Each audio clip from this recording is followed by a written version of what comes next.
I like to reserve my final thoughts for something important, significant. And there's nothing more important than taking care of the people of this city and elsewhere that are in need because of this terrible thing that's happened to us. And the government can't do all of it, and the government isn't particularly efficient in doing it. You need people to step up and help. And not everybody does.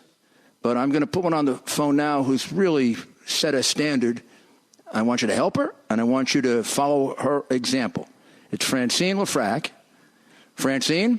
Hi, Mr. Mayor. So good to be here. I'm sorry I made you wait, but I wanted to put you on as the final thought on the show because this is like a special time. This is like a special time for us. And I want you to tell people what you and your organization have done, what you want to do, because maybe some people will copy you, and this is exactly what we need to have some good come out of this. Look, we all feel powerless sitting at home watching food lines, and I was particularly drawn to watching people in Queens on these long lines. They have been crushed economically and emotionally.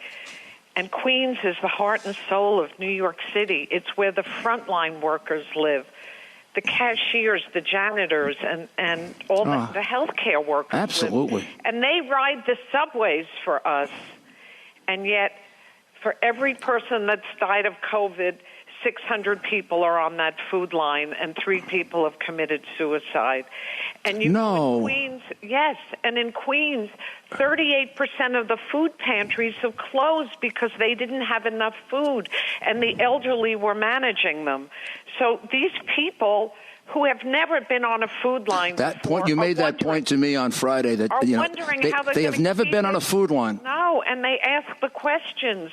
How often do you come? And they've never been on the line, and their children are hungry, and they have to stretch the food out for their children. It's unbelievable what's happened. So tell me what you're doing, Francine, and your foundation. Well, and my your people. foundation donated 1 million meals to the Food Bank of New York City. God bless you. God bless you. Deal with the people in Queens, because Queens doesn't have this organization. Isn't that beautiful? Well, listen, everyone needs to, whether it's in their community or where they are, everyone needs to give help to our neighbors. And it's unfortunate we can't give them jobs, we can't train them, but we can give them food.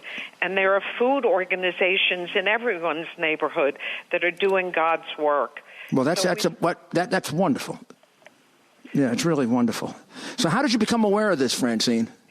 I was watching television, and I was looking at all the different food banks that were dealing with this problem. And that's how I found a food bank for New York City, which is supported by city and state and the National Guard. And they're nimble enough to go into the communities and help the communities and do pop-up pantries and food trucks. God bless you. Yeah. Well, this is something that is not getting, I don't think a lot of people in the city, and until you and Rick, your husband is Rick, brought it up to me. I didn't, I should have thought of it because I've thought about it like when we went through the hurricanes. People are in need of food. I mean, dramatically in need of food. And I'm so glad that you brought it up. I don't think the city has really concentrated on that. Yeah, and this is a tsunami. The needs are so great. Yeah, so and it's going to keep going, and we're going to donate more because. So how can people donate and help? Yes, they can go to the Food Bank for New York City /LeFrak and donate to help people in Queens, which is the epicenter of the virus. Elmhurst Hospital. Biggest number, right? It's the biggest number. Way more than 50,000 have gotten coronavirus there. Oh. Anyway, the demand has quadrupled. And, there's food shortages now, rice and grains. And we've got to get food to these people. It's a tragedy. This is the way we turn around terrible things.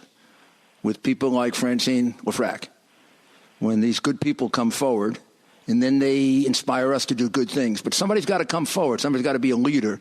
And Francine, you know that I love you. I think you're a wonderful, wonderful person, and I've always known that. But I can't tell you how much I admire the fact that you just took this on yourself.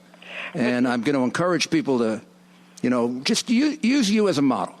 Well, listen, Mr. Mayor, you are the model. Because when it comes to leadership, thank you. They wrote the book about you, and they did the case study about you, because no one understands modeling leadership like you do. Yeah, but my husband and I admire you so much. Your husband, of course, is a very, very close friend for many, many years, helped me become mayor. And I've seen you do wonderful things in the past, a lot of it in the area of art and the arts. But this is amazing what you're doing here. You know what? You have to pivot. This is the time we all have to pivot. Well, that's what we're going to tell. We're going to tell people: follow the example of Francine LeFrak, donate to her organization, and start your own. There are people out there that need food. God bless you, and we'll talk to you tomorrow. And take care of people.